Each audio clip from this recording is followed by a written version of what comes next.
Hello everyone and welcome back to Wargame Red Dragon. We have something for the first time on the channel ever, a 10v10 tactical, and I'm pretty excited for it. It is submitted by Wally, so this is not me playing, this is a community cast, and Wally's on the Blue 4 team. Lots and lots and lots of pings here, and it looks like the Blue 4 team wants to go all the way into Hotel, which, hey, if that happens, I will be very impressed. I've not really done a lot of 10v10s, and I guess this is a tactical. I'm not really familiar with the format, to be honest. And of course I can't see the income, but that is a kill, plus 80 points there to Wally. First kill of the match to the person who sent in the replay, so that has to be a little bit special, and we do have a little bit of something rude going on. A Mars firing in, it looks like, on the Red 4 opener a little too late. This is something, if you're going to do this, you need to be able to do it well, right? Particularly on a 10v10 tactical. This Mars is 120 points. It's going to be most of your points, and it has a relatively long reload and re-aim time. It's tremendous missed opportunity that artillery was sort of out in the wrong spot. So Su-27F's coming in, and I have to imagine this thing's probably not long for this world. The NASAM's firing, a couple others, and yeah, the NASAM's does get the kill there from JHFG.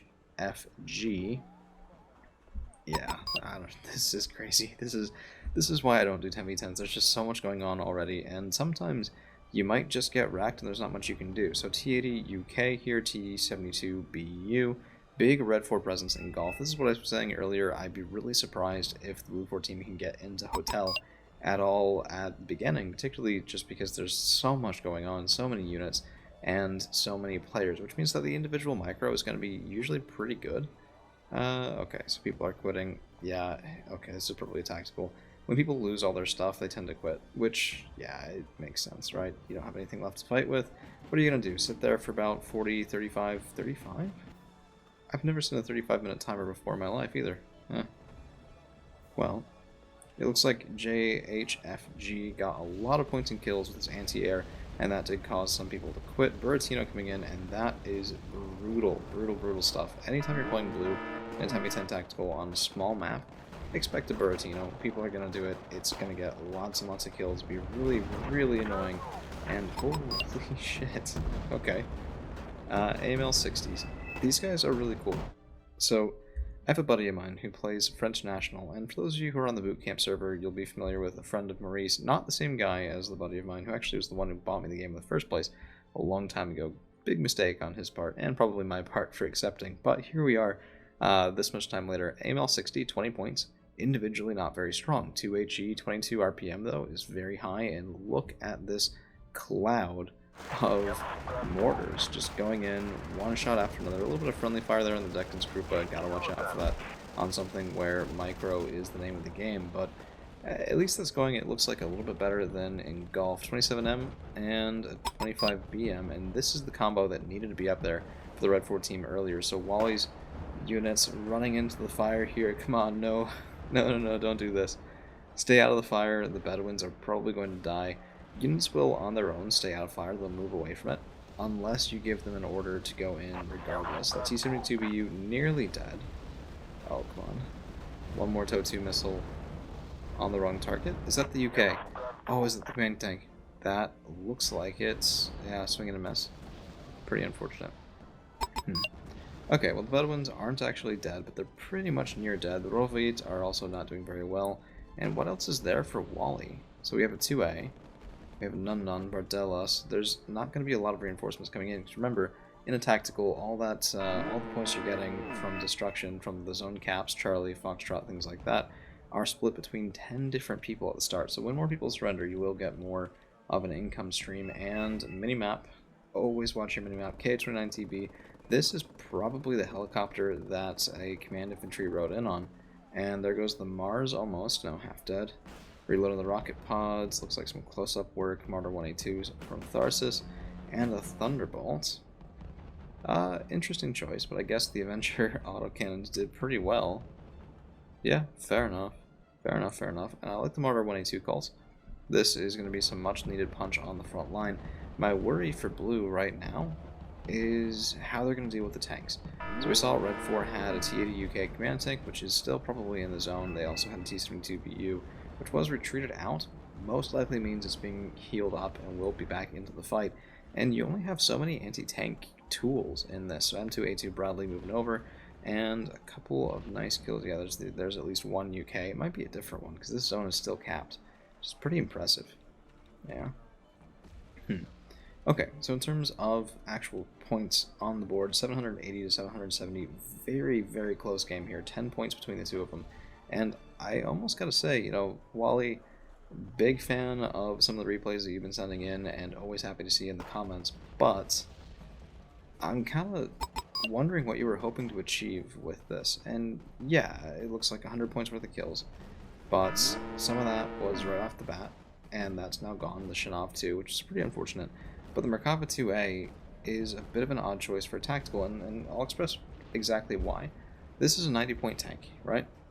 And it has Mark 19, and it has exactly 9 rounds before you're out of ammunition.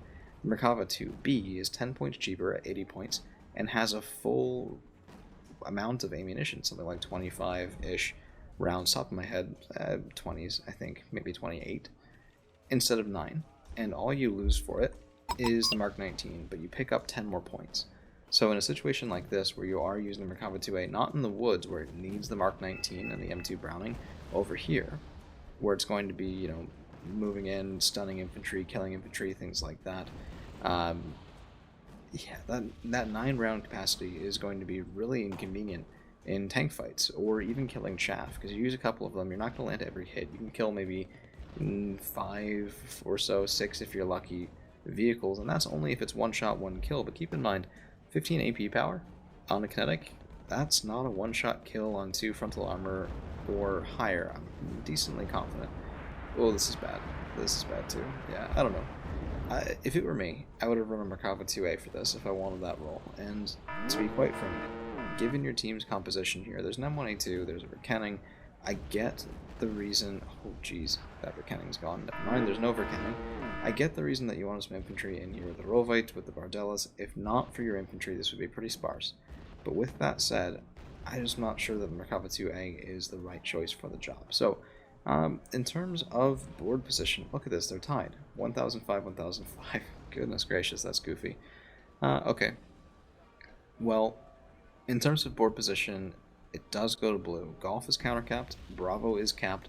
That will add up over time to a points difference on the board, but it will take a while. Again, the more players you have, the more dilute that income, but it's not nothing, and we can see a couple of new units coming out. Shinov 2 from Wally, and there certainly has been a lot of Red 4 airplanes on the way, but there was also, I think it was a Fibao, or what was the seed plane there, so really got to be careful with that Shinov 2, and it looks like, yeah, the Naysams from earlier is dead.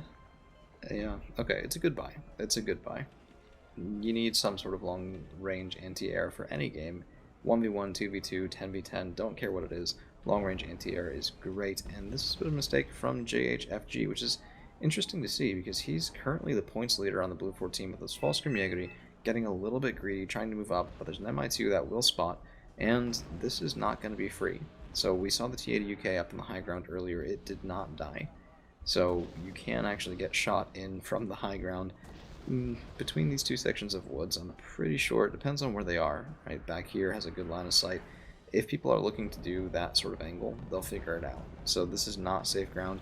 A little bit of smoke would have probably gone a long way. Smoke out right there-ish toward the top of golf, and then move forward, get into the woods. And I definitely agree. If you can get recon in that L forest, that's very nice. And this is the time for that Shinov.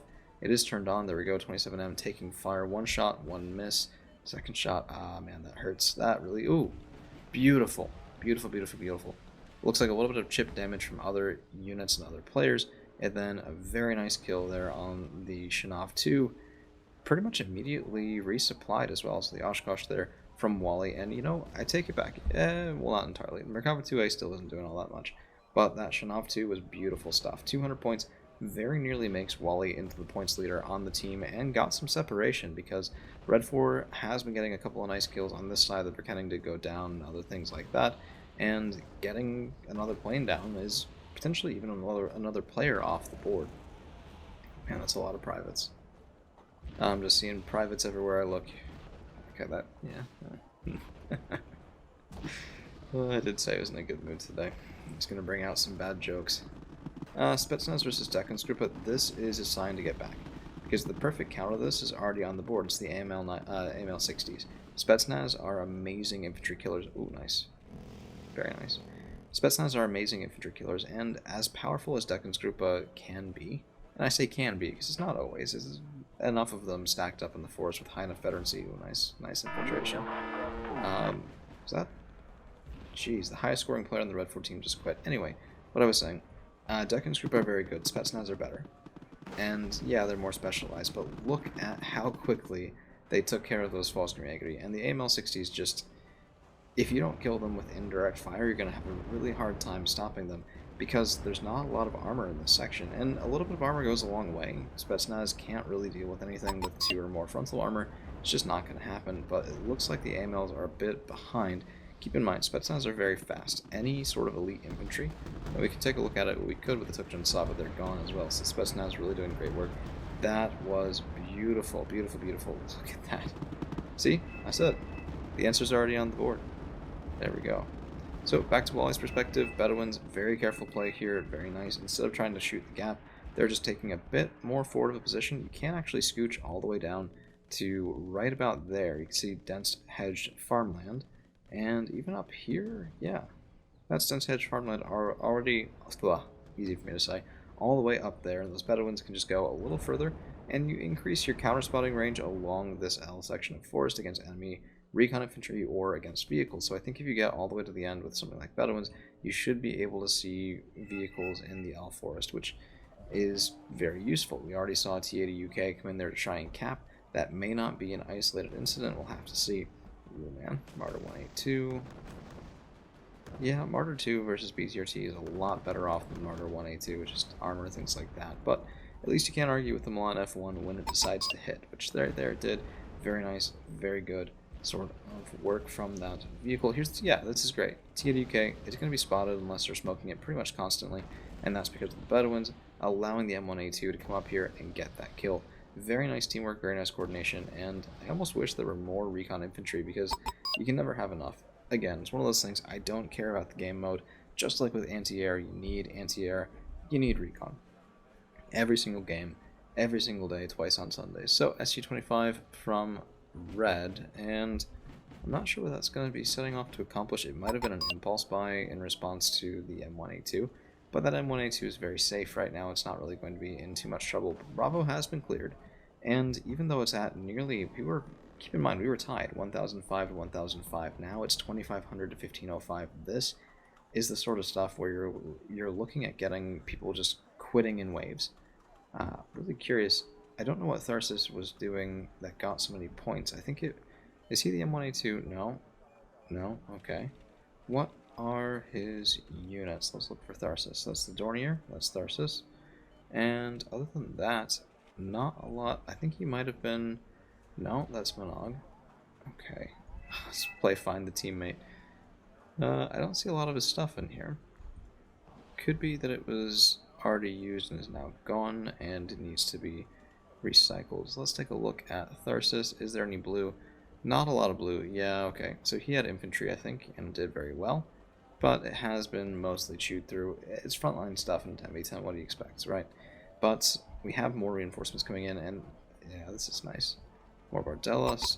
Actually, if these are Rovites, again, I would rather have Bedouins. And I guess the idea is to pad out and Bravo help out the team.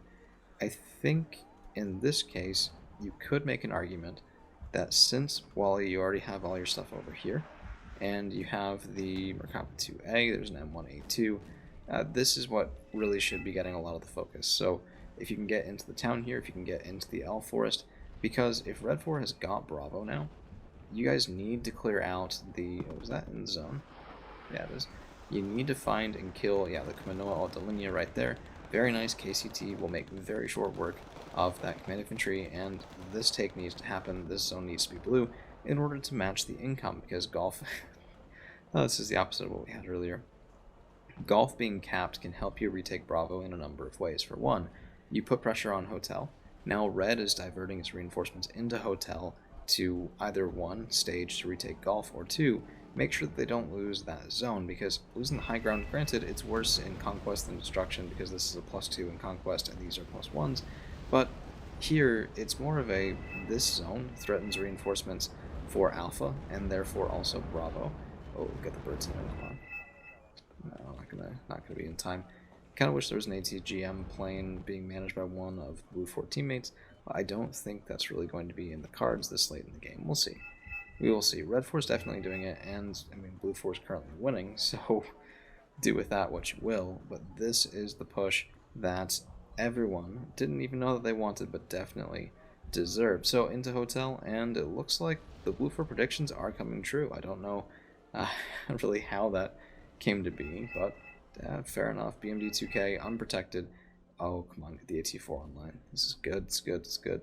One strength left from what? What if it took some indirect fire earlier, and that is going to be over Kenning, sealing the deal. Oh man, these guys must be so good in team games. I almost want to take, in a 10v10, I almost want to take an M84AN and just be that guy with the stealth tank. Because, yeah, the Verkenning's a stealth tank, and it is a very good stealth tank, but the AN is just truly unique. One of the most powerful tanks in the entire game, because you'll just sit there going, where the heck is this? What the heck can I do about it? And the answer is very often nothing. Not always, but very often. And I don't even think these guys use that much supply. Not rightly sure. Should probably do some testing on that. But, goodness gracious. Yeah, if they move down just a bit, might have been too much there.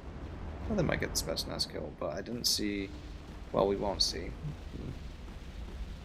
Any sort of destruction thing, when you kill a unit, you see the points go up on your score. So that's the way to tell. But since we're watching Wally and we're not watching the AMLs, we won't really see that. And this is pretty devastating. A lot of them taking a lot of fire. Not very heavy armor on these guys. Of course, 1 armor all around for 20 points is pretty nice for a mortar. But it still is not all that resistant to things like a flipping Buratino. Right? That's pretty intense. Neva SC is spotted. This is the time for an attack plane or a seed plane. If that Neva SC is spotted, it can often be a trade. A trade with a high probability of getting out, depending on the plane that you're using. So if it has a high ECM and can go in and get a missile off at long range, or if it's a seed plane with relatively long range, like say the Raven, then yeah, it's a nice little pick that you can get. Alpha is decapped. This is going in Blue's favor very, very fast. We can see only a couple minutes left in the game, and I kind of understand why. And what's interesting as well to me, and one of the things that I always look for, is you try and figure out how a game ends. Because for a while you can have fights on a static front line, and everyone's just pulling more reinforcements in, fighting back and forth and back and forth and back and forth, not really doing anything, not really making very much progress, and then all of a sudden big collapse. And that's sort of what we had here. There was pushback from Red and Bravo after initial good pressure from Blue there, and there was a hold for a while in Gulf. I don't think they had enough chaff, because you think about it, they had a T-72BU, they had a UK, which is the heaviest command tank in the entire game. They had a couple other things as well, and it still crumpled. And oftentimes the reason for that is there are just too few things to shoot at, which means that the high value targets are the ones taking all the damage. Nice ATGM from the double stack of TOW 2s, and even though there hasn't been a lot of kills from Wally recently, I think the early kills were really pretty impactful, and the later you get in the game, the more diluted that is, just because there's more stuff called out over time, and the early advantage is just worth its weight in gold. But it's good, steady play, moving up the Rovite, moving up the Bardellas, moving up that 2A. If this thing has even a single kill, I will eat my shoe. Probably not. I'll be very surprised. I might have missed it already if he did, but yeah, I'm not a big fan of the 2A. I know it's the meta thing, and even in my Israel deck, I do take it. Israel and Israel mech, I take the 2A. But if I have a way of excusing taking the 2B instead, that's usually what I do. It's just so expensive to pay 100 points for Rovite and a Merkava, right? It's just goofy. Oh, nice kill. Anti-plane, anti-air, taking down an MI-28. As that thing hits the ground, that's going to be a lot of surrenders here, and I think actually the guy who owned it was one of the ones who surrendered and then promptly left the game, and I guess I kind of would as well. It's one thing to get your helicopter killed by some of the faster missiles in the game, but the Shanav 2 is actually, it's a pretty slow missile. It's dedicated anti-plane, not anti-helicopter, and anti-helicopter AA pieces tend to fire faster individual missiles. It's a bit goofy. I think this Shanov, correct me if I'm wrong in the comments here, but I'm decently sure the Shanov and most things like Hawks, etc., have some of the slowest anti-air missiles in the entire game. But yeah, took down a Hilo with it, very nice. And that's going to be nearly a 2-to-1 advantage for blue here. 40-30 to 22-70 is quite impactful. Oh, Lancing coming. Nice. Nice, nice, nice. Oh, where's it? Still aiming. And that's the Mars instead. Let's take a look at the Mars.